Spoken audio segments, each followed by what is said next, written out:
Retail sales came in hotter than expected, but import prices rising.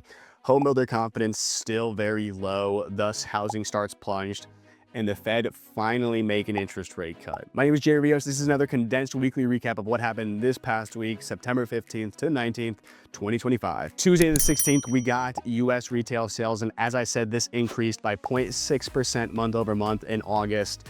And that is after a 0.6% increase the month before and above what economists expected of a 0.2% increase. This is a 5% increase year over year, but remember that this number does not factor in inflation, which is definitely being affected by tariffs more and more. If we did factor in inflation, in fact, it would only be a 0.2% increase. Auto dealerships saw a big hit considering how much we procure overseas. But for my service workers, you'll be happy to hear that households increase their spending at restaurants and bars. This is good for the general public, but economists are specifically going to be looking at core retail sales that strip volatile factors like automobiles and restaurants and is thus used to calculate GDP. If you strip this volatility, it actually increased by even more, 0.7% in August after a 0.5% in July, and above the 0.4% that economists expected. Really, this is showing that the US consumer is a lot more resilient than people thought. At the end of the day, we are a spending country. Look at the buy now, pay later popularity recently. People will buy whether they have the money to buy the entire product or service at that time. Persistent spending will be a deterrent for the Fed in cutting their interest rates because the more people spend, the more risk there is of inflation, and they don't want that. So we'll talk about what they decided here in a little bit. Tuesday was a pretty busy day for the US economy. We've got a couple other things to talk about on the 16th, those being the import price index and the housing market index. As I said, import prices are rising. This came in at 0.3% month over month in August and after a 0.2% increase in July, as well as above what economists expected being a 0.1% increase. These are kind of confusing numbers because it is a large increase, the largest we've had since January of this year, but at the same time, it's not that large if you consider the context. The context being tariffs of 15 to 16% on some of these producers. You would think that 15 to 16% would show more in the prices, but it really hasn't yet, and thus indicating that the US consumer is the one who's ultimately paying for it. If producers aren't charging more for their products, but we know that they're more expensive to enter this country, right? So there's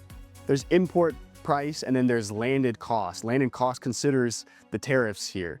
So importers are not paying more for these products, but they're costing more to come into this country. Therefore, the US consumer is the one who will be paying for this. The good news is that this is basically the same as it was last year, year over year, because we did have some drops around when tariffs were originally announced, when importers expected to bear this cost. Just like any confidence index, there is a weighted average number that's tracked that is composed of sub-surveys, and that is the housing market index. In this case, the sub-surveys are current sales conditions, future expectations in the next 6 months, and traffic from prospective buyers. Overall, home builders feel the same as they did the month before, and that is pessimistic. This came in at 32 out of 100. It was almost exclusively bolstered by the future expectations index, which came in at 42 out of 100.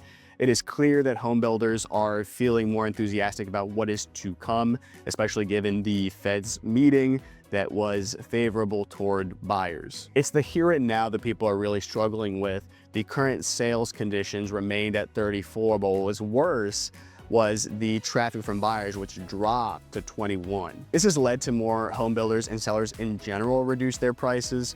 The average for a home builder was 5%, which is greater than the average price reduction for sellers in general, which was 3%. And this 5% from home builders has been the same since November. So it's really been on a long streak of price reductions here. Wednesday the 17th, we got housing starts. And what I just said about the housing market index, you can probably guess where this number is going. Total units dropped by 8.5%. And this is the fourth lowest reading since May of 2020, before interest rate incentives were really implemented. Single family, being the largest segment of home builders, dropped by 7%. But what's even worse were the multifamily home builders, which are 5 units or more, and that dropped by 11%. So this huge craze in a lot of these big cities of these big complexes with the gym, the pool, all the nice amenities, seems to really be dying down here. I've mentioned this here for a couple of months, and I've been telling all my clients this, that we are at a rather fast pace now,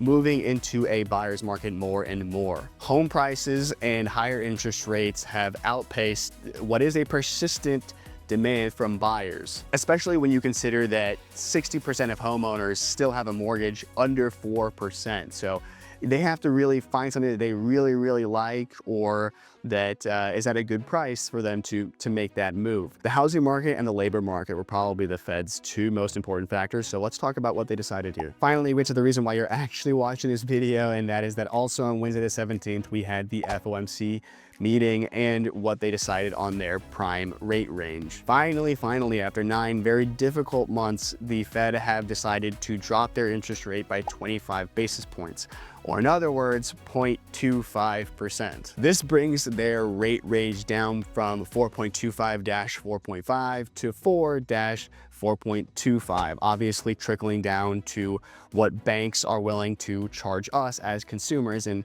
their ability to lower that. In their statement, they cited a couple of reasons, primarily the slower economic growth over the first half of this year and the effect that might have on job availability and the unemployment, even though the unemployment rate is still pretty low. All members voted for a 0.25% decrease, except for one.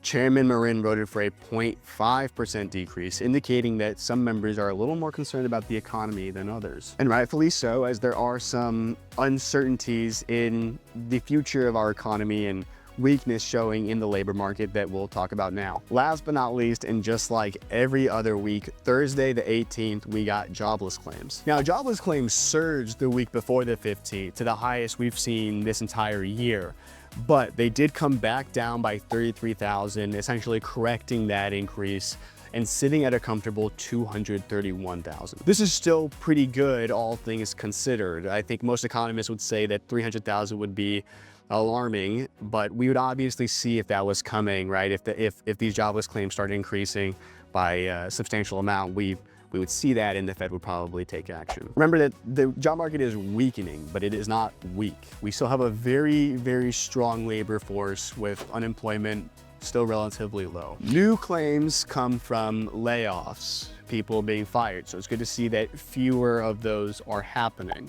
But it's the continuing claims that are struggling, and that comes from people not being rehired. Continued claims hit 1.835 million this past week, but that is down by 91,000. However, the employment rate ticked up by 1%, and the insured unemployment rate essentially stayed the same. Thus, the Fed's decision to cut interest rates and hopefully spur more hiring. That does it for this week's condensed recap of September 15th to the 19th, 2025. If you enjoyed this content, if you learned something, like, subscribe, all that good stuff, and we will see you next week.